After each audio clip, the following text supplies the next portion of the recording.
말씀과 함께 주님과 함께 합니다. 하나님의 행복의 소리 라운키트 시간입니다.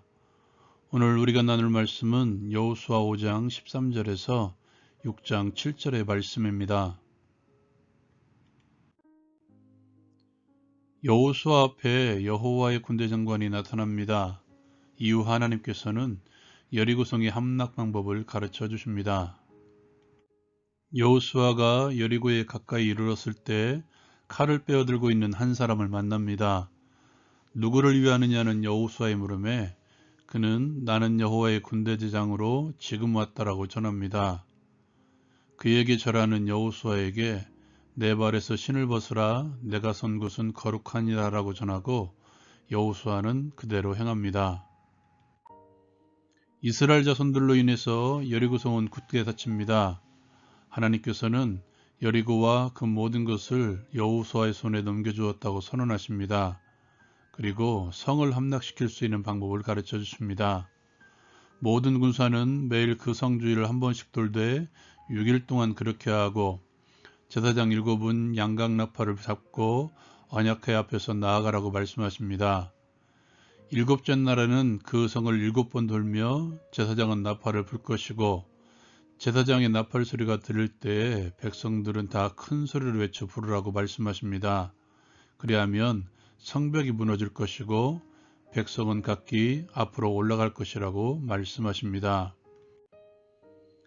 여호수아는 제사장들을 불러 하나님께서 말씀하신 것처럼 언약궤 앞에서 나팔을 불고 나아가라고 전하고 백성들에게도 그 성을 돌되 무정한 자들이 여호와의 궤 앞에서 나아가라고 하나님의 말씀을 전합니다.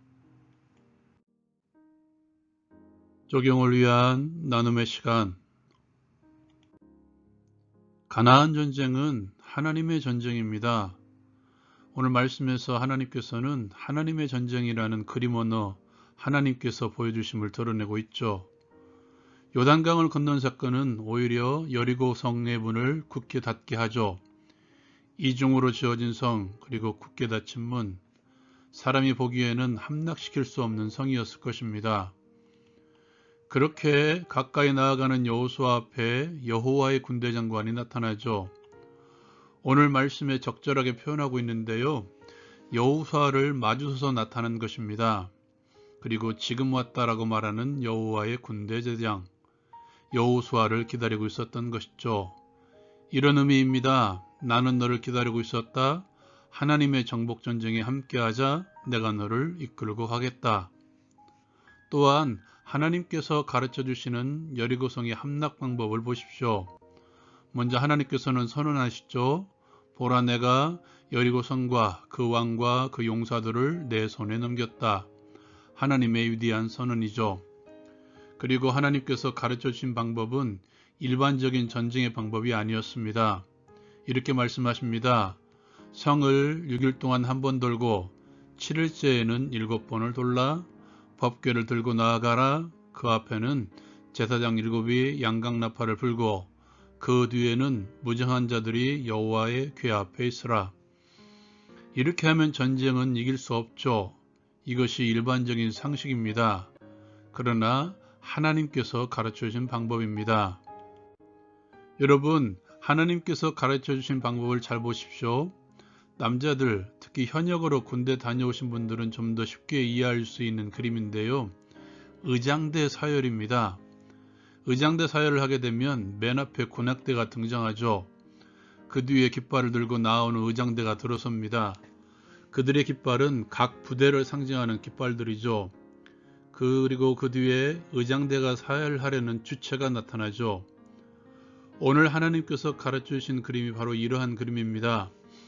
하나님의 임재를 선포하는 제사장들의 나팔소리, 그리고 하나님을 따르는 하나님의 군대들, 그리고 하나님의 임재의 상징인 법궤. 여리고 성전투는 결국 하나님의 싸움이라는 것이죠. 하나님께서 싸우시는 하나님의 전쟁. 그렇다면 여리고성 싸움은 이미 승리한 것이나 다름이 없다는 것이죠. 이스라엘 백성들이 하는 역할은 그저 승리를 선포하는 것밖에 없습니다. 우리의 영적인 싸움도 마찬가지입니다. 하나님께서는 우리의 싸움을 혈과 육의 싸움이 아니라고 말씀하십니다. 그리고 하나님의 전신갑주를 취하라고 바울사도는 말하고 있죠. 그 이면에는 우리의 영적인 싸움도 하나님께서 하시는 전쟁이라는 것이죠. 우리의 할 일은 하나님의 임재를 선포하는 것입니다. 우리 앞에 맡겨진 그 일들, 우리 앞을 가로막고 있는 사망의 음침한 골짜기들, 우리 앞을 가로막고 있는 모든 것들을 향해서 하나님의 임재를 선포하는 것입니다. 하나님의 의장대가 되어서 우리의 삶에서 하나님의 임재, 하나님께서 나와 함께 하심을 선포하십시오. 모든 것들을 향해서 하나님의 임재를 선포할 때 그것은 우리에게 주어지는 승리의 방법이죠. 두 번째로 나눌 것은 여호와의 군대장관의 명령에 대해서 함께 나누기를 원합니다. 여호와의 군대대장이 여호수아에게 이렇게 명령하죠.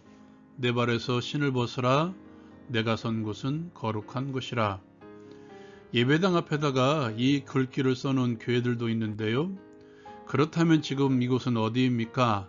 가나안 땅입니다. 약속의 땅이지만 여전히 가나안 7족속이 다스리고 있는 거룩한 땅이 아닌 우상으로 찌들어 있는 땅이죠. 그런데도 여호와의 군대장관은 거룩한 곳이라고 선포하고 있죠. 왜 그렇습니까? 거기에 하나님이 계시기 때문이죠. 하나님의 임재가 이루어진 곳은 거룩한 곳입니다. 그곳이 우상으로 찌들어 있는 가나안 땅이어도 하나님께서 계시기 때문에 거룩한 곳이라는 것이죠. 거룩함에 선포된 그곳에서 우리도 우리의 신을 벗어야 됩니다. 하나님의 거룩성에 동참하라는 명령이죠. 하나님의 영적인 싸움에서 우리가 가장 힘써야 될 것은 하나님의 거룩성을 드러내는 것입니다. 하늘의 아버지께서 우리에게 이렇게 말씀하셨습니다. 내가 거룩하니 너희도 거룩하라. 구약 레위기에 선포된 말씀이죠. 그리고 신약 베드로 사도가 인용한 말씀이기도 합니다.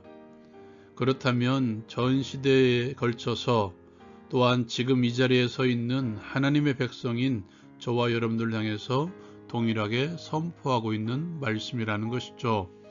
내가 거룩하니 너희도 거룩하라. 나의 거룩함을 드러내라. 나의 거룩함을 닮아가라.